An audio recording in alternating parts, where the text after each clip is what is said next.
Olá, é muito bom estar aqui mais uma vez no nosso Pô de Prosa. Lembrando que esta é uma edição especial, nós estamos aqui tratando sobre as eleições municipais da cidade de Sarzedo. Nós temos o privilégio de já receber aqui nos estúdios a pré-candidata Inayara Benício.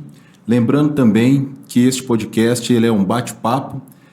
O nosso intuito aqui é fazer com que os seus projetos, Inayara, seja conhecido de todos. Nós não temos a intenção de gerar aqui uma polêmica, gerar um debate e muito menos fazer aquela política agressiva falando sobre os outros candidatos, né?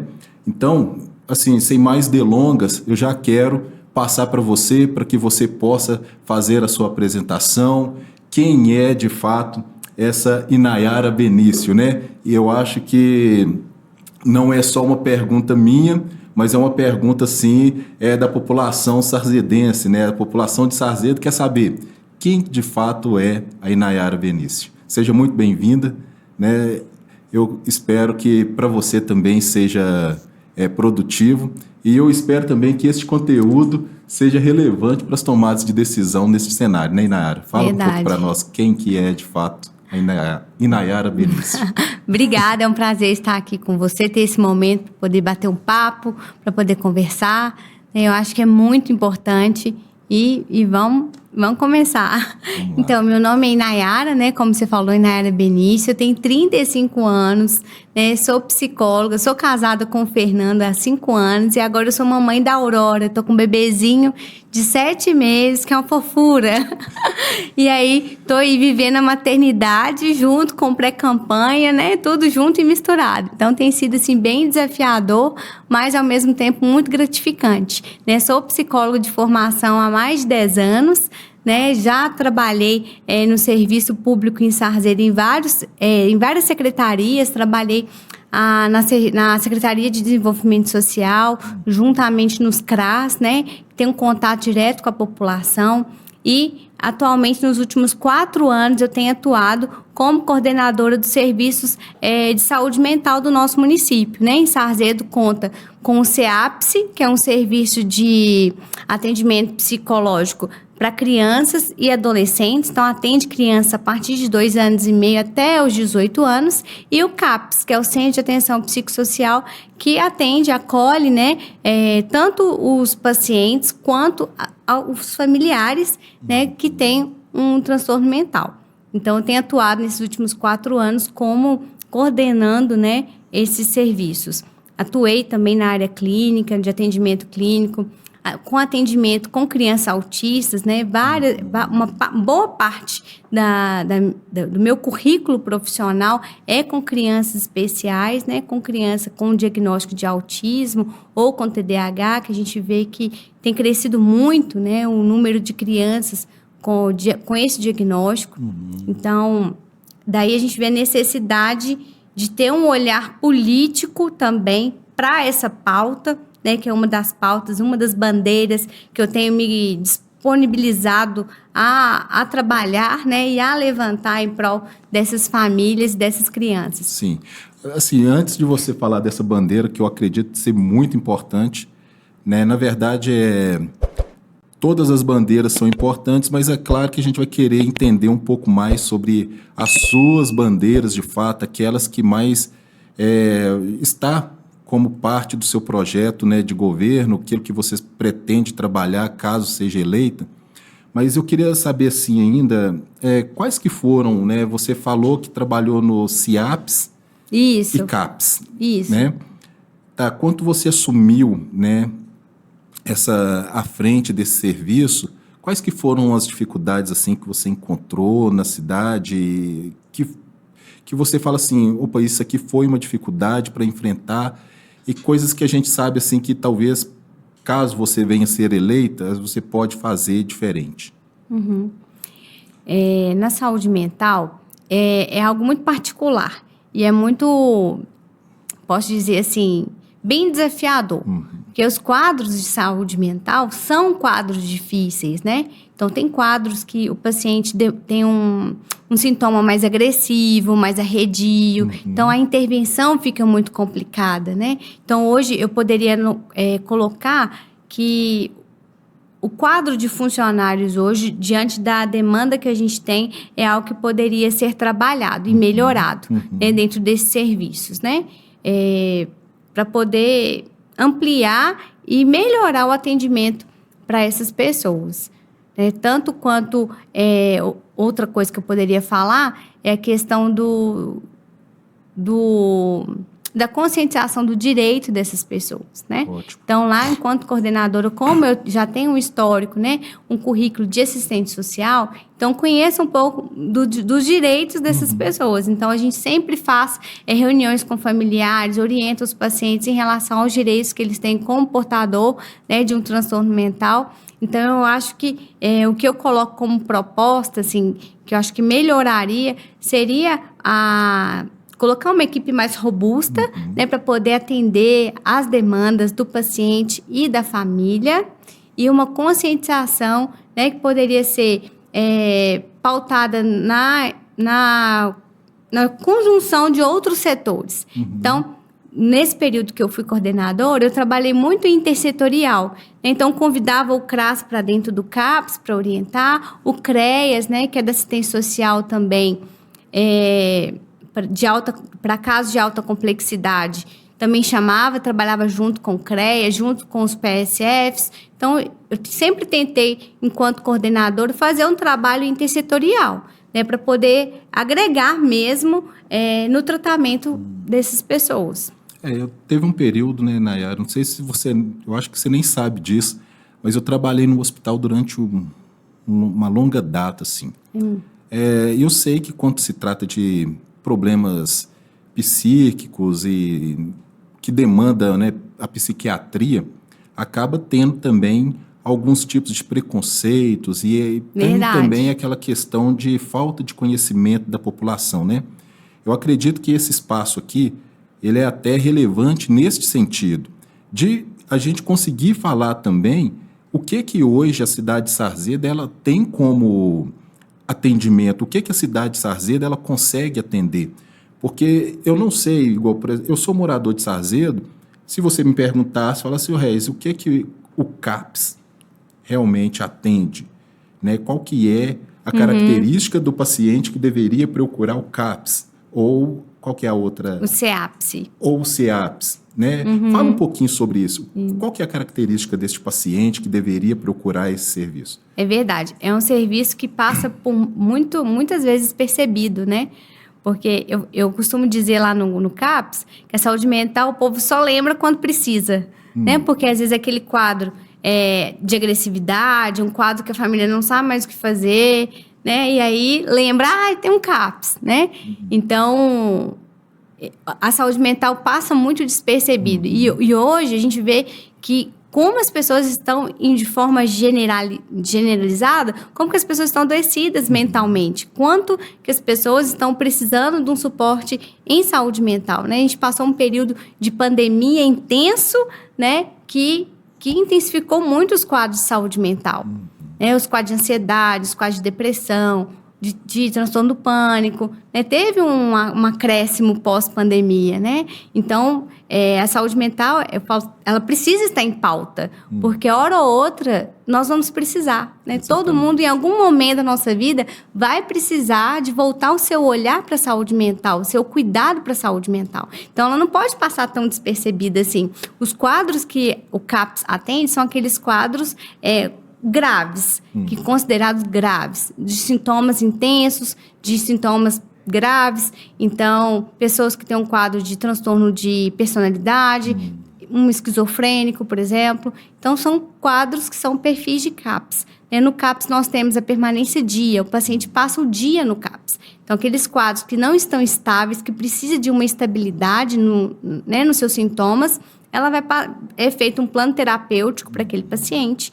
E aí tem pacientes que ficam todos os dias, paciente que fica 3 vezes na semana, tem paciente que vai 1 vez na semana. Então, depende muito, né, complexidade do quadro daquela pessoa para que é feito o plano terapêutico dela. Então, a gente tem essa permanência dia lá, que o paciente chega às 8 horas da manhã, toma o café, almoça, tem o café da tarde, a medicação é controlada pelo enfermeiro da unidade e tem um carro também disponível para essa pessoa. Então, para esse paciente, a gente busca, a gente leva ele em casa e tem as oficinas terapêuticas também. Tem a oficina de horta, oficina de música, oficina de costura, oficina de artesanato.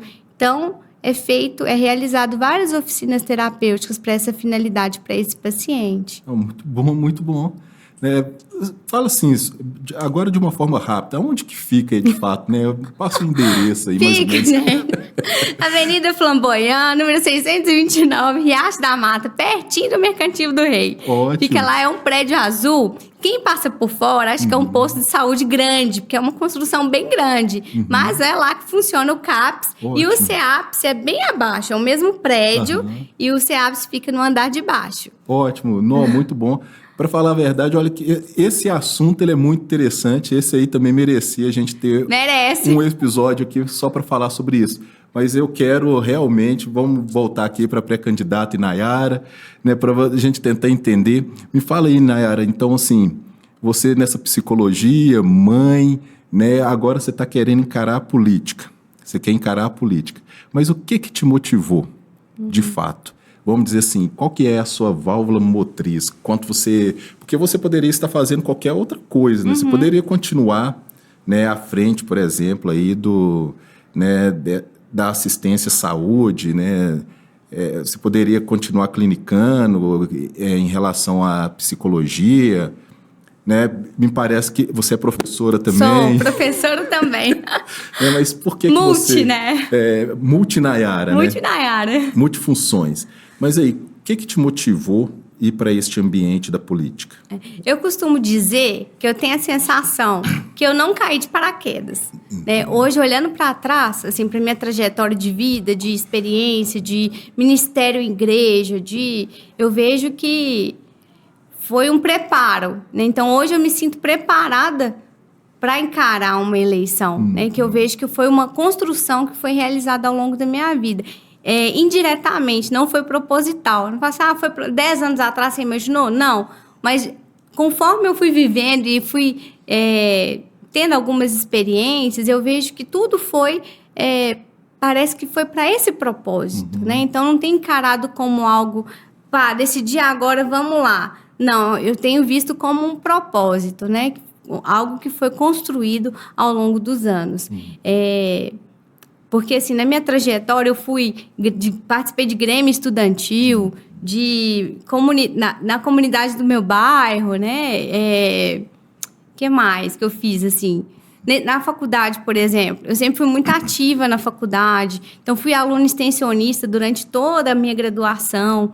Então, sempre fui muito envolvida. Né? Em tudo que eu fiz, eu fui muito intensa, fui muito envolvida. E a gente chegou num ponto hoje que a política, ela tá assim, 880. E é através da política que a gente vai transformar o mundo. Se a gente quer transformar qualquer coisa, é através da política. A gente pensa através da cultura, o pensamento, o bueiro da sua rua, né? Você quer mudar o seu bairro, é através da política. E a gente está vivendo num tempo que a gente precisa de mudanças na política. Né? E a gente precisa de pessoas que, de fato, vai nos representar politicamente. Tem uma fala que fala, enquanto a gente não se envolver, a gente vai deixar pessoas que não nos representam governar. Então, eu acho que chegou um momento, eu percebo que chegou um momento de me posicionar politicamente para ser essa representatividade de princípios, de valores, daquilo que eu acredito, daquilo que eu prezo, daquilo que eu acho que falta na política, porque às vezes a gente fica reclamando só no Facebook, na internet, reclamando, batendo boca, né, e não se posiciona. Né, de aproveitar os lugares de fala para a gente falar do nosso posicionamento e posicionar de fato. Então, não vejo que eu caí assim de paraquedas, né? Eu sempre aproveitei dos espaços políticos, dos espaços públicos. Sempre participei de LDO. Na última campanha, em 2020, para prefeito, eu trabalhei na campanha do prefeito. LDO seria o quê? lei de diretrizes orçamentárias. Às vezes o município faz essa como é que chama? É uma reunião, convida a população para ver onde que o município vai investir o dinheiro dos próximos anos. Você falando da LDO, né, qual que é a sua percepção a respeito da população? Normalmente a população adere, tem uma participação efetiva nisso, ou você acha que falta muito ainda? Eu vejo assim, a necessidade da população se envolver mais. É isso que eu comentei. Às vezes, eu vejo a população muito reclamando, se posicionando ali na internet que ninguém está vendo, né? Porque é muito mais fácil a gente reclamar ali nos grupos de WhatsApp, no Facebook, do que você se posicionar, né, diante de uma população inteira, por exemplo. Então, eu vejo que a população... nos últimos anos tem acordado mais politicamente. Eu vejo que as pessoas estão mais críticas, estão estudando mais sobre política. Eu acredito que teve um despertar político nos últimos 5 anos, 2018 para cá. Comigo foi assim, houve também um despertar. Eu tenho essa percepção. Peraí, vamos... Para onde que tá andando não tá legal. O caminho que tá indo não tá legal. A gente vai ter que fazer alguma coisa. Então, houve esse despertar comigo e acredito que com as outras pessoas também. Que chegou um momento e falou assim, opa, peraí, como assim isso tá acontecendo? Né? Onde eu estava que tá acontecendo isso, eu não consegui enxergar. Mas a participação popular ainda é muito pequena, é muito baixa, né? Eu vejo que a Câmara Municipal mesmo abre algumas plenárias, tanto de tarde quanto à noite, porque havia uma reclamação de que as reuniões são só no meio do dia, a gente trabalha e tal. Mudou para a noite, mesmo assim, há pouca participação da população.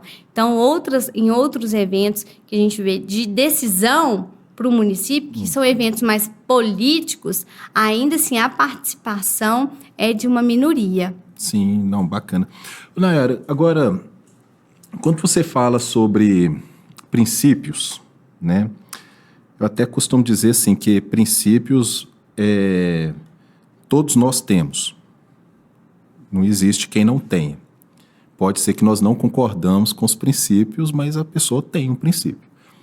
É como se fosse todas as pessoas, como se fosse, vou fazer aqui uma metáfora, né? Talvez um carro muito bonito.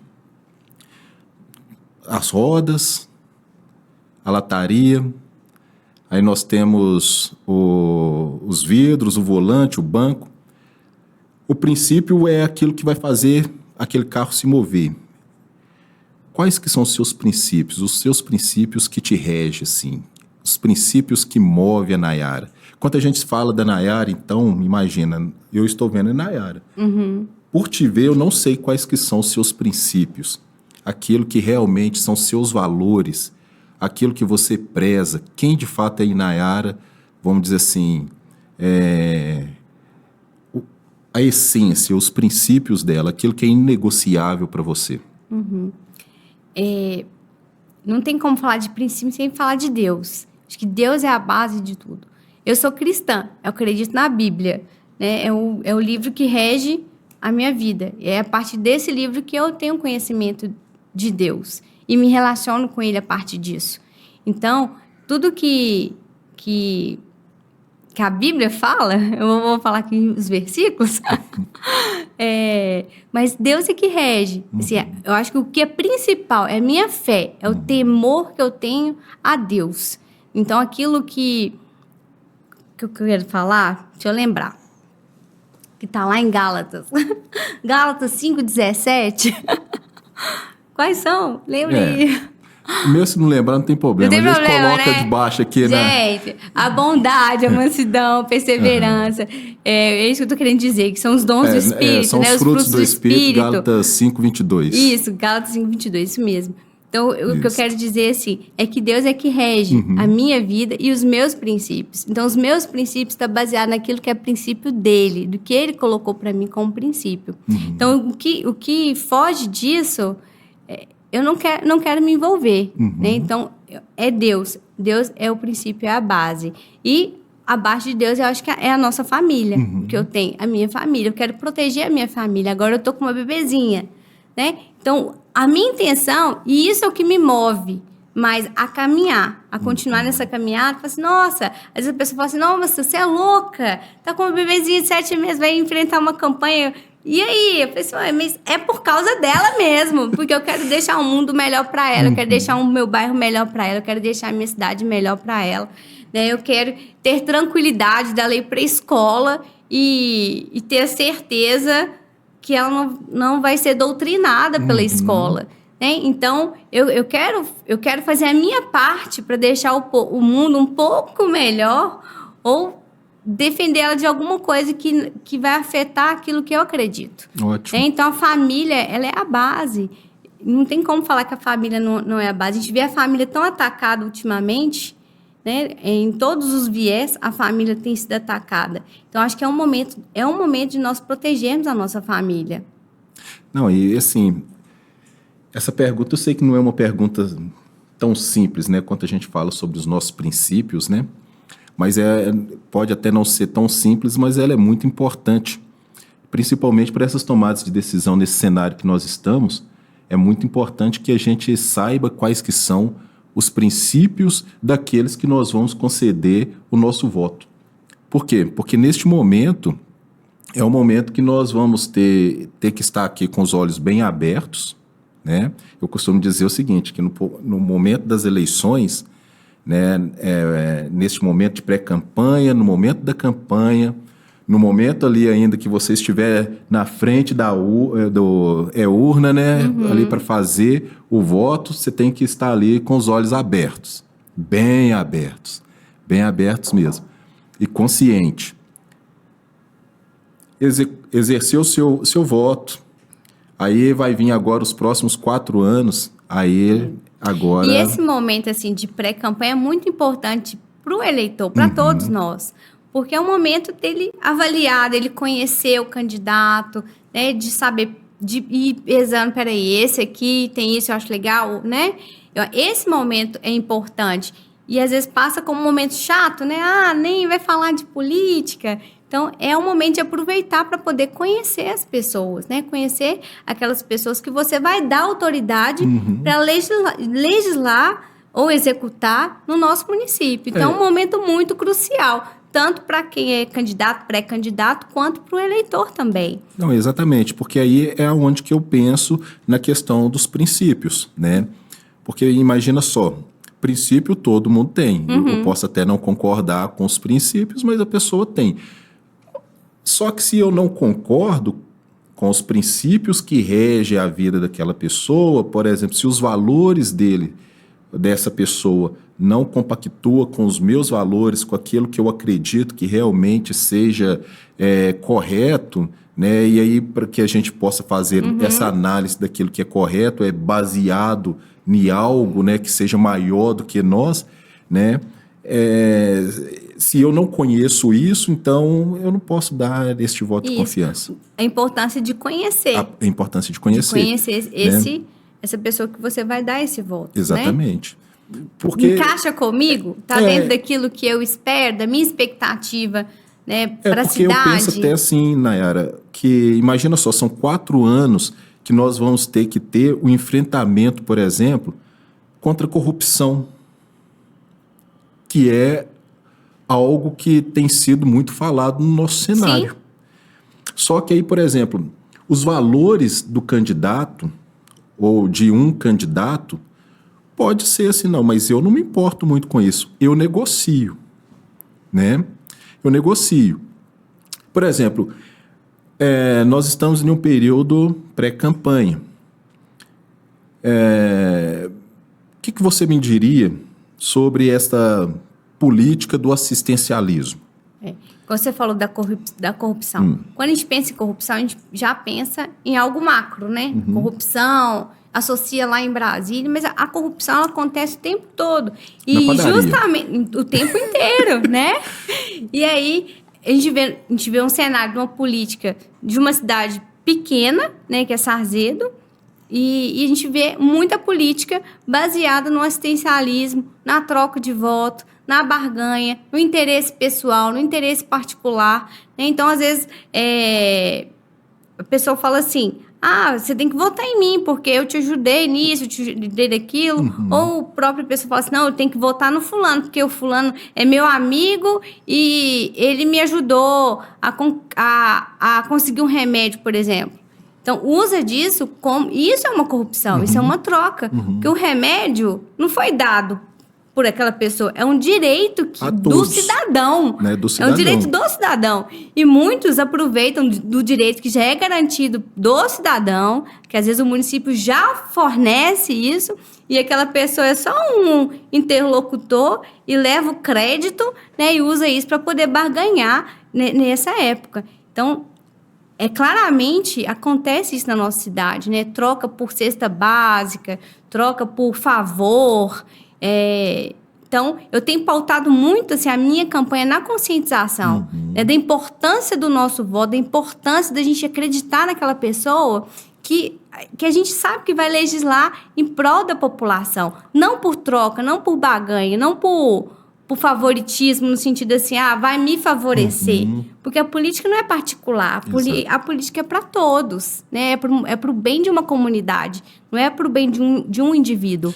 Eu tenho até esse pensamento, e isso até é um pensamento e é uma questão que me incomoda às vezes quando a gente escuta, né? Certa vez eu escutei algo, meio que um exame oftalmológico. Aí a pessoa, ela procurou um indivíduo, e aí esse indivíduo, não, mas beleza, a gente consegue, a gente vai dar um jeito aqui para que isso, vamos dizer assim, tenha o desenrolar das coisas. A gente já escutou casos, eu preciso de uma ambulância para fazer esse transportar esse paciente. Não, conversa com fulano, e aí conversa com esse fulano e ele faz esse desenrolar das coisas. Querendo ou não, isso acaba sendo uma política assistencial, assim, meio que um assistencialismo, mas um assistencialismo individual. Eu acredito que se isso acontece é porque nós temos um erro orgânico ali, né? Existe uma falha. Ou nós temos realmente condições de prestar o serviço, ou nós não temos condições de prestar o serviço. Por que a pessoa, ela consegue as coisas no jeitinho? Aí eu fico pensando o seguinte, será que a gente conseguiria, talvez a médio, longo prazo, extinguir isso, acabar com isso? Porque, por exemplo, vamos supor, um eletrocardiograma, que é um exame relativamente simples. A gente precisa de uma máquina muito simples. Aí nós temos um paciente, às vezes, que precisa enfrentar a fila ali, a marca para daqui 35 dias. Não, mas se você conversar com fulano de tal, ele consegue isso. Aí fura a fila, né? Ele fura a fila. É mais fácil. É mais fácil né? furar a fila. É mais fácil furar a fila. Mas só que aí eu fico pensando o seguinte, o que nós podemos fazer, sabe, para além disso, né? Além disso. Porque isso diz respeito de um fluxo da saúde. Exato. Né? Então, peraí, tá tendo furo nesse fluxo? Como que é esse feito fluxo? É por urgência? Né? Porque às vezes tem uma fila de espera, que é comum, né? Em algumas coisas tem fila de espera, mas como que essa fila de espera funciona? É pelo grau de urgência, é pelo quadro, né? Como que é? Então, acho que aí a intervenção cabe dentro do fluxo da saúde. Como que a saúde está funcionando? Que aí entra no papel do vereador. Vamos fiscalizar? Opa. Como que a saúde está funcionando? Como que esse fluxo de exame está funcionando? Como que a marcação de consulta está funcionando? Está funcionando legal? Vamos fiscalizar para ver o que pode ser feito para poder facilitar para a população. Outra coisa que você estava falando que eu lembrei, a questão da comunicação. Por quê? Às vezes no município tem o serviço e a população desconhece o serviço. Não sabe como que funciona ou não sabe como procurar. E aí lembra, vou procurar meu vereador para poder pedir. E acha que foi feito um favor, sendo que é um serviço que já funciona no nosso município. Né? Dentro da saúde, foi criado pelo Conselho Municipal um jornal que tem todos os serviços de saúde que é prestado pelo município. Se não tiver todos, tem quase todos. Como que funciona, telefone, endereço, justamente para poder orientar a população dos fluxos e dos serviços que o município oferece. Eu achei muito bacana. Eu não sei se foi já passado para a população, mas se não for, em breve vai ser, e a população vai ter acesso a esse material com Ótimo. todas as informações do serviço de saúde que é prestado pelo município. Ótimo. Nayara, quando a gente estava falando aqui sobre os princípios tal, na verdade eu já estava até pensando em uma outra pergunta aqui para te fazer, mas a gente passou aqui. Mas eu queria voltar um pouquinho lá. Porque assim, quando você fala sobre os seus princípios, né, aí me vem à cabeça o seguinte, porque os seus princípios estão ligados às bandeiras que você vai defender. Fala pra gente, quais que são suas bandeiras, né? O que você vai levantar? Vamos dizer assim, a gente vai levantar essa bandeira e nós vamos defender essas pautas. Aí, talvez a gente vai emendar as coisas aqui. Me fala sobre as suas bandeiras e como que você vai defender as suas pautas. Eu vejo assim, cada candidato vai puxar sardinha para um lado. Eu vou puxar sardinha para o meu, né? Para aquilo que eu acredito, para aquilo que eu vejo que é uma necessidade da população, né? Que é a saúde mental, tanto da população, do usuário, quanto dos funcionários, né? Então, eu na saúde tenho percebido que nós passamos um período de pandemia, os profissionais da saúde trabalhou assim firmemente, sem férias, né? Muitos não tiraram férias no período. Então, foi uma sobrecarga de trabalho para os trabalhadores da saúde muito grande.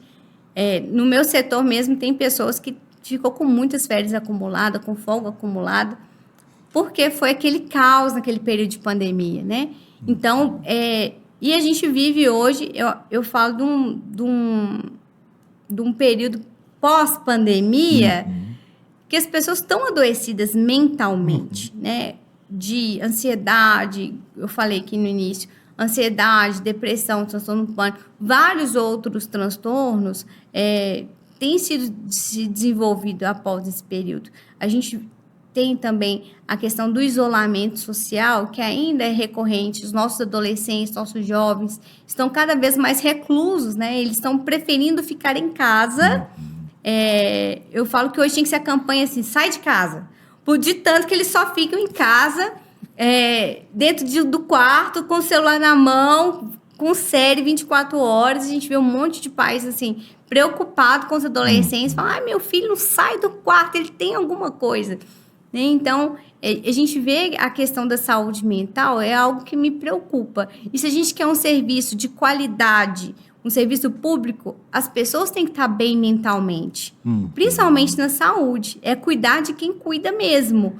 Então, uma das minhas bandeiras assim, é a saúde, que é algo que eu vivo no meu dia a dia, né? Não é algo que eu estou falando de longe, é algo que faz parte da minha rotina de trabalho durante anos, né? Desde há uns 10 anos envolvida com saúde. Então, eu acredito que é algo que tem que ter um olhar bem cuidadoso para a saúde. Você teria assim, números, não, né? Assim, por exemplo, principalmente nesse período pós-pandemia, eu sei que talvez você não veio preparado para isso, não tem problema, mas é só uma curiosidade, aí é uma curiosidade minha mesmo, assim.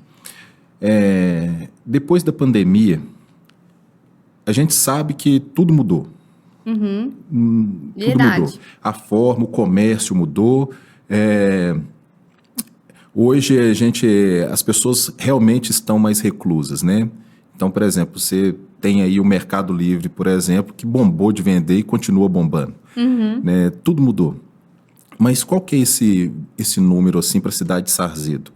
O que aconteceu de fato depois da pandemia? Quais que são os maiores transtornos que hoje as pessoas, né, têm ido procurar, né, vamos dizer assim, ajuda?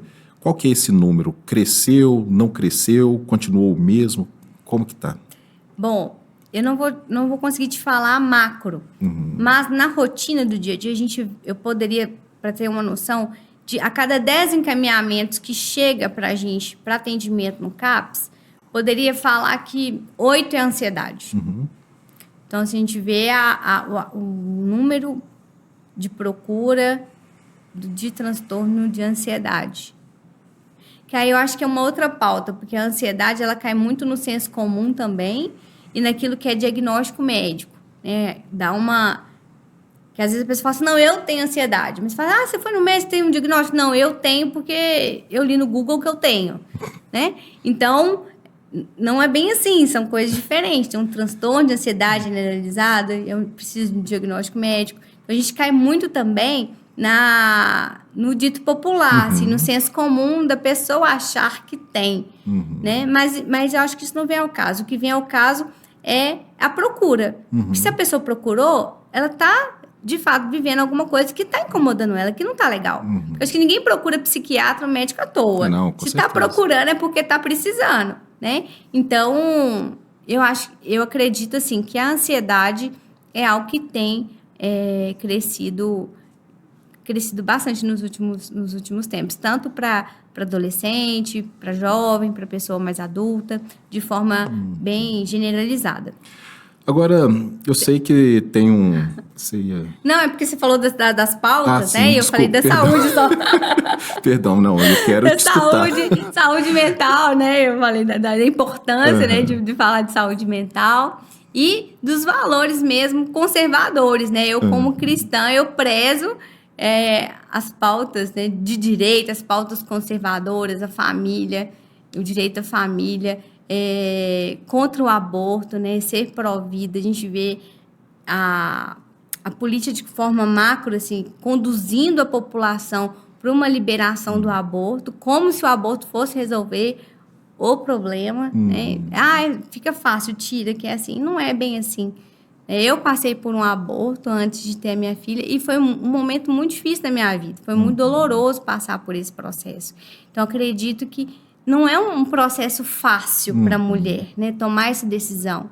Então, é algo que eu defendo, assim, a vida, né? A vida desde o princípio. Contra a questão das drogas, a gente vê... recentemente foi liberado, né, o uso da maconha para 40 gramas, mais ou menos. Então, eu trabalho na saúde mental, recebo pacientes com dependência química, isso vai virar um problema gigante de saúde pública, né? Não é uma solução, é um problema.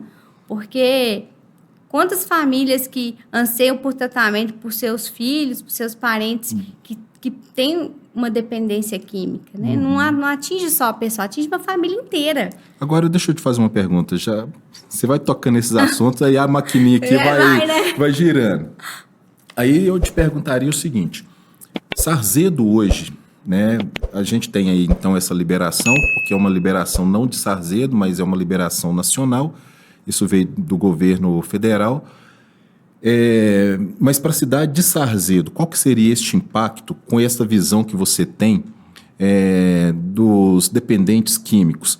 Aí, por exemplo, Sarzedo hoje, ele tem uma estrutura porque a gente sabe que essa liberação das drogas, isso ao médio, longo prazo, vai ter um desfecho. Ou seja, com certeza, nós vamos ter ali o aumento do problema. Com certeza. O que já é um problema de saúde pública, já é um problema social, a gente vê ali em alguns lugares em Sarzedo, a gente vê uma concentração de pessoas que fazem o uso de droga, né? A gente vê que faz, né? Agora dioturnamente. E agora com essa liberação vai ficar muito mais fácil, né? Fazer esse uso constante diário. E é preocupante isso a longo prazo, porque se hoje se o CAPS, como serviço público, atende 10 usuários por dia com dependência química, daqui 2, 3 anos, em vez de 10, vai ser 20, 30, né? Vai aumentar. Eu acredito que vai aumentar. Porque aí eu penso o seguinte, já que houve essa liberação, e aqui esse meu comentário sem nenhum peso de... crítica, só o fato, mas se houve essa liberação, e aí então as pessoas, teoricamente, agora elas vão ter mais facilidade do acesso, vai usar um pouco mais, as crises com os dependentes químicos vai aumentar, o número de dependentes químicos tende a aumentar, mas e a capacidade para tratar este número? Vai aumentar? Vai aumentar? A pergunta é essa, né? Vai aumentar? E aí, Nayara? Olha, que você me fala? Na minha percepção, deveria aumentar. Não, né? Não sei mas como vai ser o desenrolar disso, difícil, né?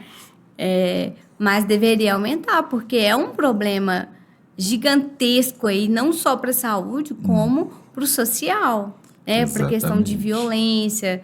Porque essa droga vai ser comprada onde? Exatamente. Então, vai aumentar a criminalidade, tende a aumentar a criminalidade, o acesso.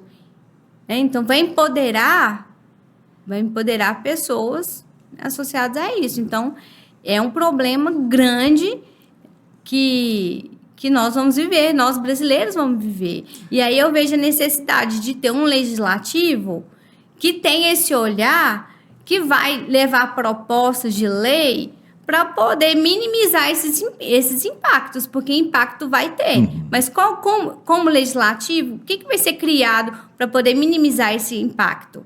Então, quando eu falo assim da nossa pauta, é isso, a minha pauta é isso, mas qual que é a solução? Então, eu pretendo levar soluções, projetos de lei que podem minimizar esses impactos na população. Exatamente, porque aí nós vamos ter, por exemplo, aí pegando nesses problemas que a gente já sabe que são problemas sociais, mas que aí nós estamos tendo cada vez mais um avanço para liberação, por exemplo, das drogas, do aborto, como você mencionou, tanto o aborto quanto as drogas, né? O aborto, o problema não se resume só simplesmente em abortar, porque nós temos a pessoa que abortou. E a pessoa que abortou, se ela não for acompanhada depois... Pensa os impactos psicológicos Exatamente. que essa pessoa vai passar. Exatamente. Então, ou seja, é uma rede aí que a gente tem que ter realmente um olhar voltado para isso e pelo menos um pouco mais de boa vontade para atuar também no tratamento dessas pessoas, né? Ou seja, aí a gente tem que realmente repensar ou pensar novamente, né? Pensar de novo vamos dizer assim, essa estrutura. Porque se hoje, né, a gente tem uma estrutura X, futuramente aí, caso você seja eleita, né, você já pode se preparar aí que vai ter uma demanda mais acessível, uma demanda muito mais voltada para essa área da saúde, né? Mas aí eu queria te perguntar algo também, né? A pergunta parece ser um pouco meio que indelicada, né? Não que eu seja machista, mas o que você acha aí de você como mulher cristã, né? O que você acha de você, mulher cristã envolvida na política? Me fala aí. Então, eu acho essencial. Mulher é essencial, né? Mulher é essencial. É um momento também de nós mulheres nos posicionarmos na política, mas não um posicionamento para cumprir tabela ou para fazer parte de uma cota, né? Porque muito se fala assim, os movimentos, né, feministas batem nisso, tem que ter cota de mulher. E às vezes nem todas as mulheres têm interesse para política. Eu tenho, mas nem todas têm. Então, quando eu decidi estar na política de forma efetiva, direta, como pré-candidata, eu não entrei para cumprir cota, para cumprir tabela. Eu entrei para realmente fazer a diferença e manter o meu posicionamento como mulher, como mãe, como cristã, né? Levar toda a bagagem que eu tenho de experiência de vida, de currículo, de tudo que eu fui construindo ao longo da minha vida para esse momento. Então, é essencial. É essencial e é um momento de nós, mulheres, também feminina, falar também da importância do nosso papel, não só como pessoa pública, mas nosso papel também como mãe, né, como esposa, como cristã. Acho que tudo isso vai agregar no meu posicionamento num espaço de legislação. Você, como mulher, qual que é a sua percepção? Você acha que falta uma representatividade, né, feminina na Câmara? Não só feminina, tem né, mulheres na Câmara hoje, na atual Câmara de Sarzeiro, tem mulheres lá, né, mas eu acho que falta esse impulsionamento, não no sentido de gênero mulher, mas de um posicionamento. Deu para entender, assim, que eu quis dizer? Sim. E eu até penso o seguinte, né? A gente sabe que tem já tem sido realizado, né? E quando eu falo essa representatividade, é porque a gente sabe que as mulheres, elas têm as suas particularidades, né? Sim. Esses dias eu estava escutando um programa que eu achei muito bacana, assim, aí eu parei para escutar realmente que estava falando sobre a saúde da mulher. É coisa que às vezes a gente, não, isso aqui eu vou deixar passar. Não, mas a mulher, ela está realmente ali, lá em casa são 3 mulheres, aí vai para minha mãe, minha irmã, então, ou seja, é extremamente necessário que eu pare um pouquinho para entender sobre a saúde da mulher. Né? Eu estou cercado de mulheres. Mundo, né? É um mundo, de complexidade. Né? E quando eu menciono sobre essa representatividade, aí eu penso também para que a gente consiga falar não algo que vai ser somente exclusivo, vamos defender um nichozinho, não. É porque a gente sabe que ainda hoje, né, as mulheres, elas acabam sofrendo muito em detrimento, às vezes, do homem, né? Vamos dizer assim, às vezes no mercado de trabalho, sempre tem aquelas pesquisas, não, a mulher ela ganha um pouco menos do que o homem exercendo aquela mesma função, né? Aí, por exemplo, na sociedade, às vezes, por exemplo, para o homem ele teria uma facilidade um pouco melhor que talvez a mulher não teria. Aí eu penso assim, essa representatividade, Entendi. né? O que você poderia atuar assim? Opa, espera aí, eu represento vocês. A política, ela é um ambiente masculino. Ela é um ambiente masculino. E eu percebo assim, eu como mulher estou me dispondo a entrar nesse ambiente masculino, eu tenho que estar preparada para lidar nesse ambiente masculino. Não possa eu querer que esse ambiente esteja preparado para me receber como mulher. Mas na minha percepção, eu que tenho que estar preparada para entrar nesse lugar masculino. Preparada no sentido assim, de posicionamento, de firmeza, né, de opinião. Então, eu me vejo hoje preparada para encarar esse ambiente masculino. Não pretendo, né, e não faz parte do meu perfil me vitimizar por ser mulher, né? Pelo contrário, é um lugar que eu tenho que me posicionar. Então, vai exigir de mim uma postura, vai exigir de mim um comportamento, né? E eu tenho que estar preparada para isso, para enfrentar esse ambiente que ele é masculino. Por mais que exista uma cota de mulheres, a minha intenção de estou como pré-candidata e estar atuando numa Câmara Municipal é de ser mulher e de ter um posicionamento. Aí você falou, né, de estar preparada. Aí eu te pergunto, né, você se sente, Nayara, preparada para esse cenário? Caso você seja eleita, né, você se sente assim preparada? Você já se vê lá dentro? Como que você... Eu falo que se eu não estivesse preparada, não entraria. Né?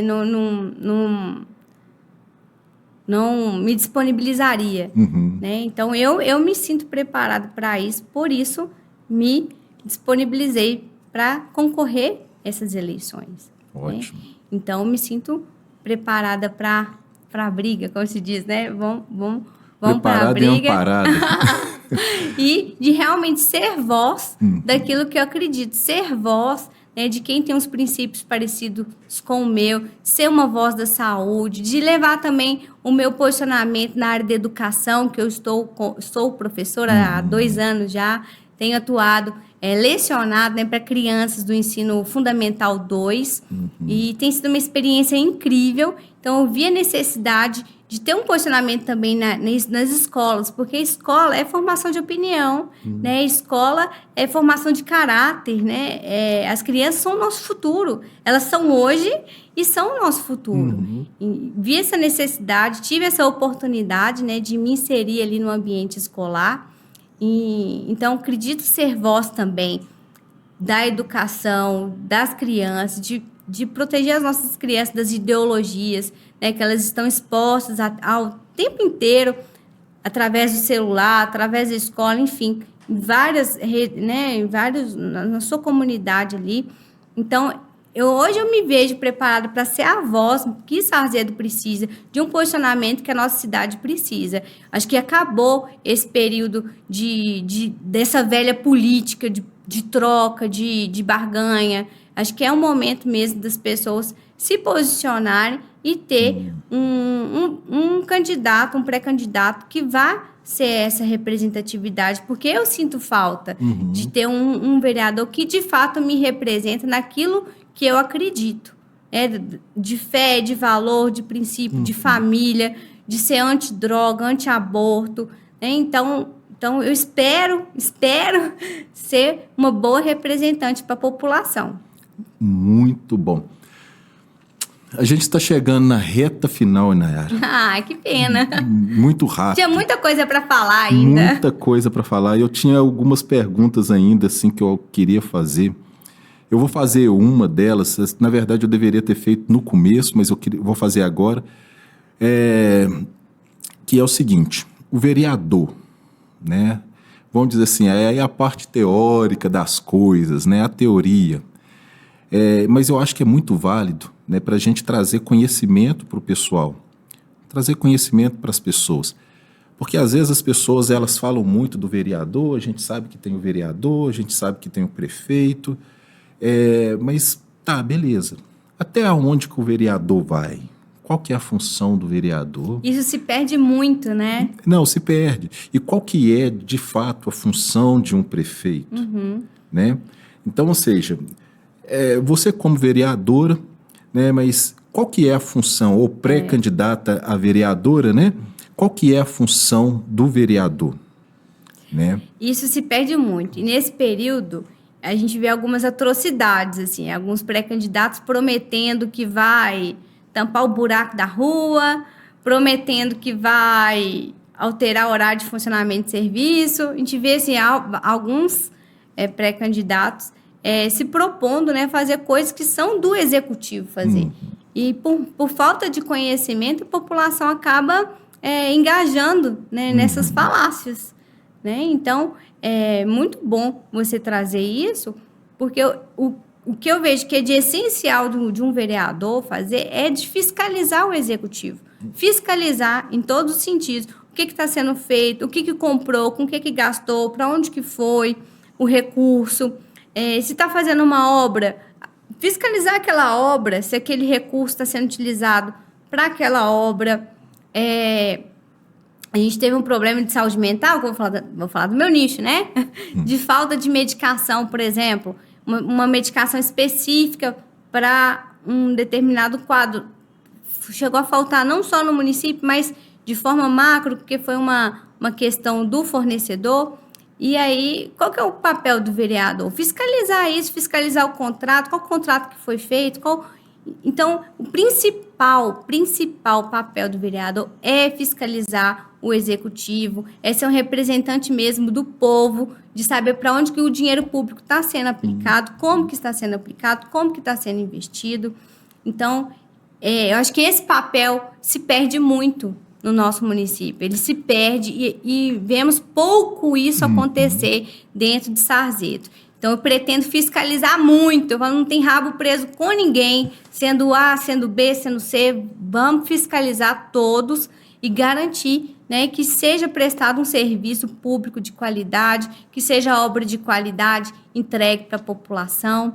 Então, uma das principais coisas que eu tenho falado do papel do vereador é a fiscalização.